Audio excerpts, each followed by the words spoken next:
أنا بشكر النادي الإسماعيلي على الفترة اللي فاتت، بشكر كابتن محمد صلاح وكابتن أحمد فكري وكابتن سعفان وكابتن أنوس والدكتور أحمد عبد اللطيف في غيابه.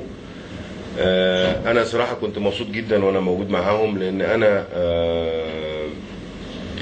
يعني طبعا بحبهم هم بيلعبوا، بس كمان لما اشتغلوا معايا أنا حسيت قد إيه هم ناس مخلصة محترمة واعدة بإذن الله، وبإذن الله يبقوا حاجة كبيرة. أنا لما جيت قعدت مع نفسي والقرب مني، أنا الحمد لله قضينا الواجب بتاعنا تقريبا على أكمل وجه. عدينا المرحلة اللي كان فيها النادي الإسماعيلي زي ما قلت حضرتك في المؤتمر، ان احنا عدينا المرحله اللي كان ممكن النادي الاسماعيلي يتعطل، رغم ان هو كان في اخر خطوات، لكن كانت مهمه جدا انه يخلص ويعدي المربع. عدينا وصلنا الحمد لله المربع، اشركنا كم ولد من الناشئين جداد.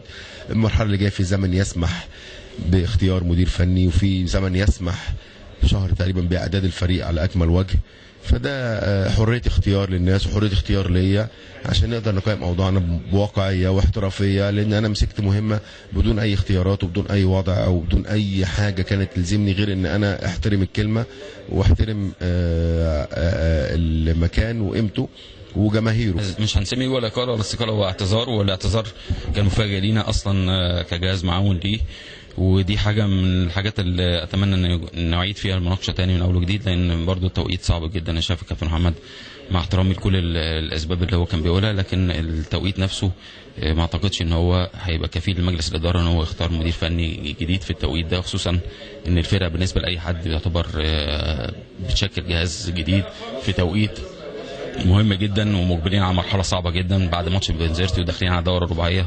اعتقد ان هيبقى في قعده ثانيه مع كابتن محمد عشان الاثناء على الاستقاله دي ان شاء الله. ان كان في مشاده كلاميه وفي خناقه، ولا مشاده كلاميه ولا حد يقدر يتخانق مع سعفان الصغير. طبعا احنا عايزين نعرف لا مفيش لعيب يقدر يتخانق معايا، لان انا بحب النادي، وانسى ان انا مدرب حراس مرمى. انا واحد من الجمهور اللي هم بتوع الشارع وبتوع القهوه واللي كانوا بيقعدوا في ثالثه زمان.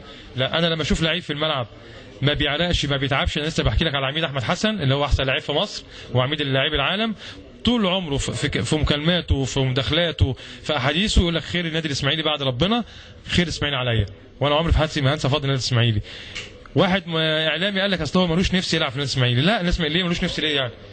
النادي الاسماعيلي اللي بيحب يروح الاهلي وبيروح المنتخب بيجي المحطه بتاعت اسماعيليه ياخد اللعب الدلاويش وياخد اللعب بتاع الكوره بتاعنا الحريفه، وبعد كده يطلع يا المنتخب يا يطلع على الاهلي يا يطلع على اي سفريه بره مصر.